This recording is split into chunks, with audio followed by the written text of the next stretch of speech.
Mula sa kasalukuyang sitwasyon, itong bagong lumitaw na Piwang, Dungjon, ay tinatayang nasa rank 2 o rank 3 at walang posibilidad na umabot sa S-rank. Nang marinig ang mga salitang ito, bahagyang gumaan ang pakiramdam ng mga nasa pulong, maging ang mukha ng matandang opisyal ng militar ay medyo lumuwag din basta hindi S-rank na Piwang, madali na itong ayusin. Isang commander ang marahang kumatok sa mesa kung saan nakalatag ang isang mapa at mahinang nagsabi na ang linya ng depensa ng ating silangang distrito ng digmaan ay malapit nang umabot sa sukdulan. Kung may isa o dalawa pang S-rank na Piwang nalilitaw, kung gayon. Hindi na siya nagpatuloy at hindi na rin kailangan dahil alam na ng lahat sa pulong ang kahihinatnan. Ang sundalong nasa tabi ay nagpatuloy sa pag-uulat, ngunit dahil ang karamihan sa mga mataas na antas na dalubhasang estratehiko, Chin Desi Vincetin Cao Si, ay nakatuon sa mga S-rank na Piwang. Kaya ang mga linya ng depensa na nakadeploy sa labas ng mga bagong lumitaw na Piwang ay maraming mga puntong hirap, lalo na. Itinuro ng nag-uulat na sundalo ang ilang mahahalagang pulang marka sa mapa ng depensa at seryosong ipinaliwanag na ang mga posisyong ito ay maaaring bumagsak anumang oras at kung hindi madaragdagan ng tulong, hindi maganda ang sitwasyon. Si Shai Hongfei, ang kataas-taasang commander, ay matamang tumitig sa mapa ng depensa, itinuro ang isang kritikal na lugar at nagtanong kung ilang puwersa ang kaya nilang immobilize sa kasalukuyan. Ang nag-uulat na sundalo ay taimtim na umiling at nagsabing napakakaunti, at kahit mag-utos sila ngayon, pinakamaaga na silang makakarating bukas. Sinuyod ng tingin ni Shai Hongfei ang mapa, at sa huli ay itinuro ang isang pulang tuldok, nagpasya. Kung gayon, takpan muna natin ang pinakamahalagang butas. Unahin ang pagpapadala ng reinforcement sa point is pinagpawisan ng malamig ang mukha ng nag-uulat na sundalo. Nagmamadali at balisan niyang iniulat ang kasalukuyang kritikal na sitwasyon, kasabay ng pagkwestiyon sa utos ni Shai Hongfei. Ginoong Commander, napakahalaga rin po ng posisyon ng Point E. Nagngalit ang mga ngipin ni Shai Hongfei, napakatindi ng tensyon sa kanyang mukha. Ngunit dahil sa kanyang malawak na karanasan sa digmaan, kumalma siya at sumagot, alam ko. Ipinaliwanag niya na bagamat parehong mahalaga ang Point E at E bilang pasukan, ang Point E ay may malawak na espasyo sa likod at malayo sa residential area, kaya kahit bumagsak ay may oras pa para lipulin ang mga halimaw, E. Ngunit iba ang Point E, kapag nasira ito, sa loob ng kalahating buwan, ang kalapit na lungsod ng Shangyuan ay maaaring makaranas ng sakuna ng pagsalakay ng mga halimaw. Ang pagprotekta sa bayan, ni Kusi, ang pangunahing tungkulin. Nag-aapoy sa determinasyon ang buong katawan ni Shai Hongfei. Hindi ilang tao ang tumango bilang pagsang-ayon, at ang taong nagtanong kanina ay hindi na umimik pa. Totoo ngang mas tumatapang ang may karanasan. Ang nag-uulat na sundalo ay lubos ng kumbinsido. Kung wala ng problema, ituloy na ang planong ito. Nag-isip ng mabuti si Shai Hongfei at nagtanong kung aling dibisyon ang nagdedepensa sa Point E. Taimtim na sumaludo ang sundalo at nagulat, ito po ang dibisyon 1,182. Yaon 1,182, may inconsistency sa audio na 1,058, pero 1,182 ang contextually tama. Ang commander ng dibisyon ay si Major General Sun Ze. Nag-utos si Shai Hongfei, kung gayon, ipaalam mo kay Sun Ze. Kahit isang sundalo na lang ang matira sa atin, kailangan niyang ipagtanggol hanggang kamatayan ang kanyang linya ng depensa. Ang mga nasa natitirang posisyon ay dapat piliin kung paano dedepensa, kung kinakailangan, maaari nilang iwanan ang kanilang pwesto at umatras. Ilipat ang tulong sa Point E. Kaswal na iwinagayway ni Shai Hongfei ang kamay, tapos na ang pulong. Sumunod ang nag-uulat na sundalo at sumagot ng ki-opo.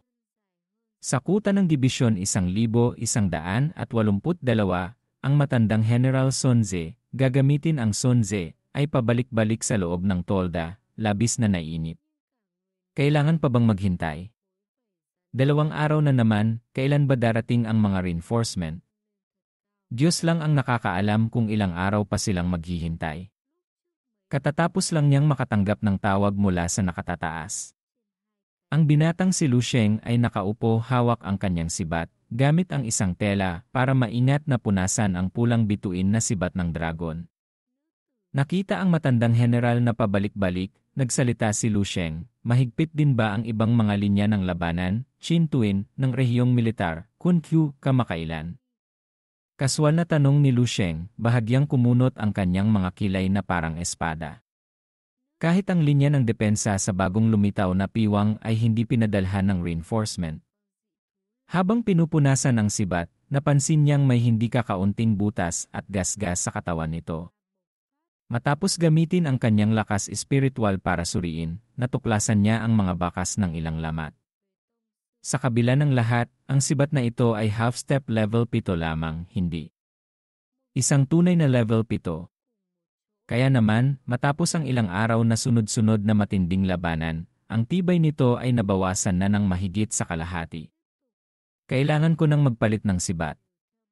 Kahit man lang sa isang tunay na level 7 na sibat.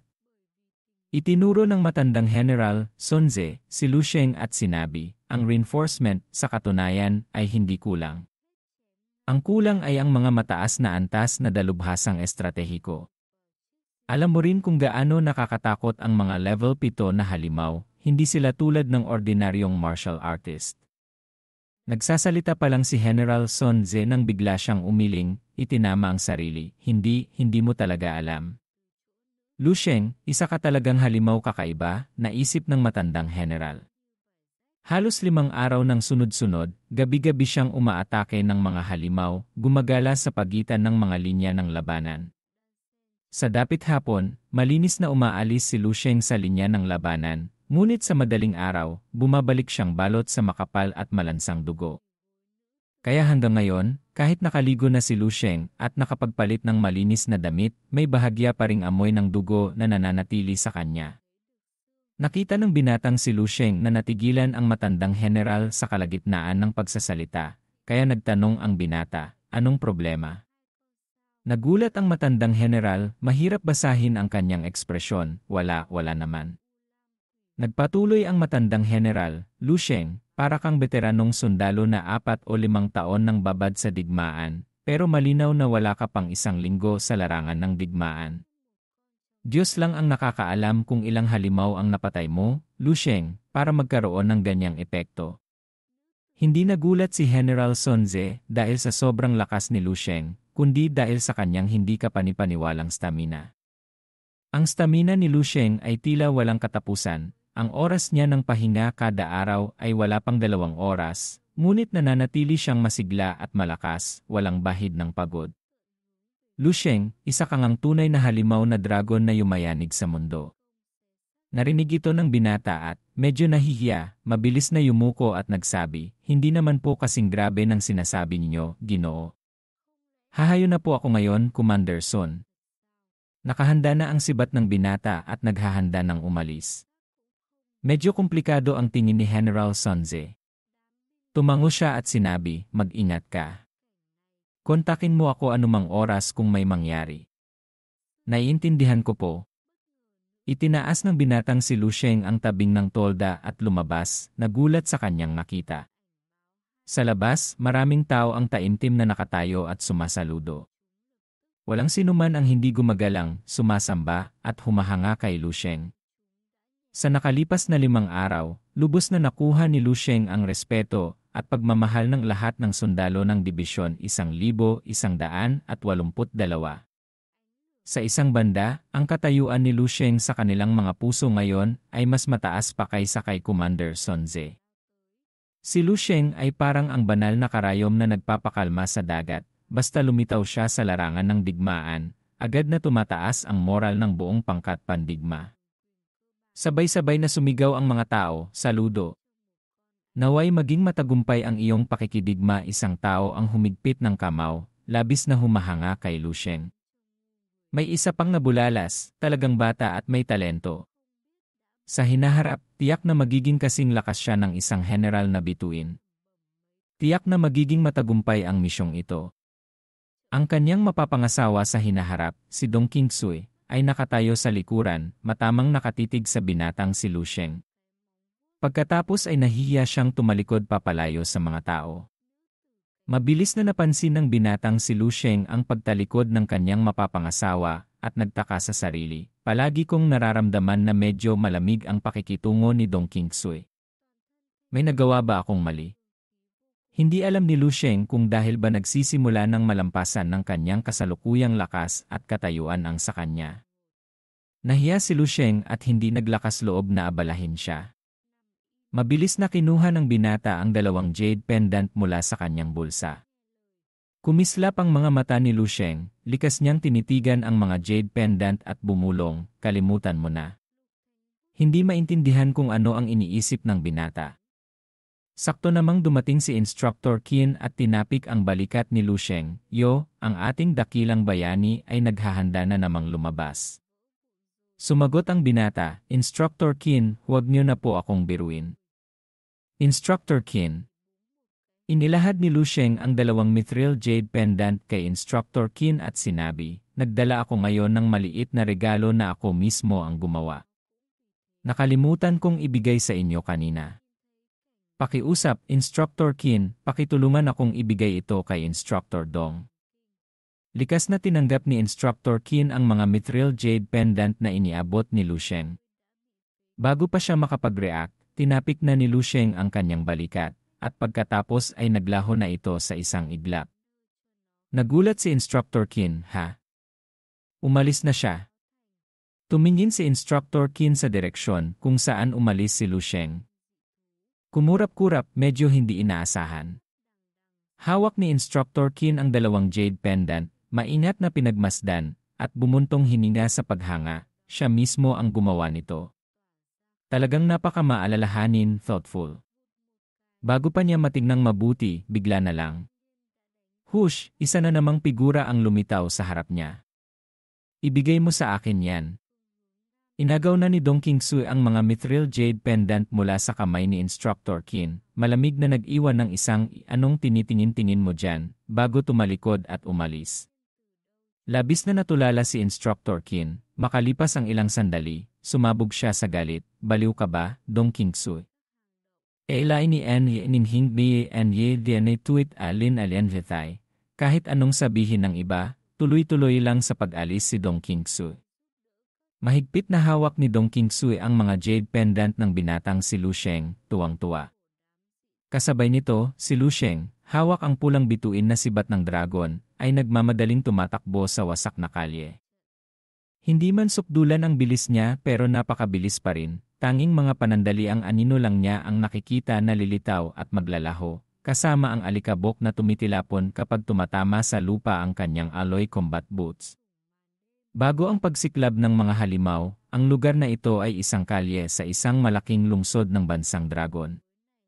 Ang patuloy na paglitaw ng mga piwang ang nagtulak sa buong populasyon ng lungsod na lumikas.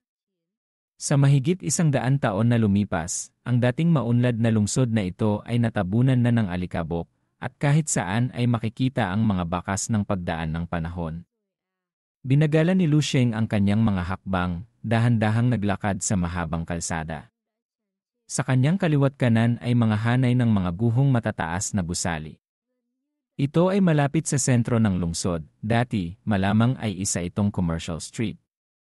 Ang guhong tanawin ay medyo katulad ng bumagsak na base ire, 1,359 sa loob ng lugar ng panaginip. Ang tanging pagkakaiba ay ang magkabilang gilid ng kalye rito ay tinubuan ng mga damo at makakapal na halaman. Kahit saan ay may mga bakas ng masiglang pagtubo ng halaman, pagkalipas ng ilang daang taon pa, maaaring bumalik ang lugar na ito sa primitibong estado. Si Lu Sheng, hawak ang pulang bituin na sibat ng dragon, ay nagpatuloy sa paglakad pasulong. Biglang kumibot ang kanyang ekspresyon. Huminto ang kanyang figura at pagkatapos ay naglaho na parang bula. Sa banda roon ay agad na inactivate ni Lu Sheng ang kanyang lakas espiritual para pakiramdaman ang paligid. Mamatay ka na! Mamatay ka na! Hahaha! Isang lalaking nakasuot ng combat uniform, puno ng mga mansa ng dugo, halos hindi na makilala ang mukha. Hawak niya sa kamay ang isang heavy machine gun, baliw na nagpapaputok sa mga halimaw sa harap niya. Napakabaliw ng kanyang itsura, hindi malaman kung umiiyak ba siya o tumatawa. Dalawang dambuhalang halimaw ang nanatiling nakatayo roon, naglalabas ng pangil at dila, naglalaway sa masarap na bihag sa harap nila. Napakabilis na naubos ang mga bala sa machine gun ng lalaki. Lintik, naubusan na ng bala. Humigpit ang kamao ng lalaki sa determinasyon, kung ganito na rin lang. Hinila niya pabukas ang kanyang combat jacket, ipinakita ang 8 granada na kasing laki ng itlog ng gansa na nakakabit sa kanyang katawan. Mamatay kayong kasama ko. Nagpakita ng matinding kabaliwan ang mga mata ng lalaki habang inaabot ang granada para tanggalin ang pin. Bigla, isang hindi nakikitang puwersa ang bumaba, pinatigil ng mahigpit ang kanyang katawan at mga kamay. Bumulong ang bibig ng lalaki, hindi makagalaw. Nanlaki ang mga mata ng lalaki, ang mukha ay parang nakakita ng multo, pilit na pumipiglas ngunit hindi makakilos. Kitang-kita ng lalaki ang mababangis na halimaw na sumusugod palapit, ang mga bibig nila ay nagbubuga ng mabahong amoy sa kanyang mukha. Sa wakas ay nakaramdam siya ng matinding takot, malalim na kawalan ng pag-asa ang lumitaw sa kanyang mga mata. Lintik! Nanlaki ang mga mata ng lalaki, labis na ayaw maghintay ng kamatayan. Sakto namang isang paa na puno ng lakas espiritual ang humakbang pasulong. Nagsalita ang binatang si Lu Sheng, huwag mong sukuan ang buhay ng ganoon kadali. Narinig ito ng lalaki at natulala, walang ideya kung ano ang nangyayari. Gamit ang malamig na titig ng isang tunay na hari ng demonyo, Mayanyi, isang sulyap lang ng binatang si Lu Sheng, Niniel, shut up, don't be noisy, at ang mga halimaw ay nasindak. Nang tumingin siyang muli, wala na ang mga ulo ng mga halimaw. Ha? Ganap na natulala ang lalaki, kumukurap-kurap, nag-iisip kung niloloko ba siya ng kanyang mga mata o kung nananaginip siya. Ang mga ordinaryong level 6 na halimaw ay karaniwang nangangailangan ng hindi bababa sa 2 hanggang 3 level 6 na martial artist para mabilis na matalo. Kahit ang kanyang commander pa ang buhay, abutin pa rin ng 2 hanggang 3 atake galaw. Pero ang taong ito, isang tingin lang ang ginamit. Ang kanyang pananaw sa martial arts ay nakaranas ng matinding dagok na hindi pa nangyayari dati, ang kanyang isip ay parang lumulutang. Hanggang sa makita niya ang maliit na talim na lumilipad paikot sa katawan ng lalaki, saka lang siya nagulat at natauhan. Mambabasa ng espiritu. Kaya naman pala. Pero ganito ba kalakas ang mga mambabasa ng espiritu? Gulong-gulo pa rin ang isip ng lalaki. Sa sandaling ito, si Lu Sheng, isang kamay ay astig na nakapamulsa, ay nagtanong, saang dibisyon kakabilang? Ang lalaki, na parang kagigising lang mula sa panaginip, ay tumalon patayo mula sa lupa at formal na sumaludo, Lieutenant Colonel ng Dibisyon 835, Liiking, nag-ulat po sa inyo, sir.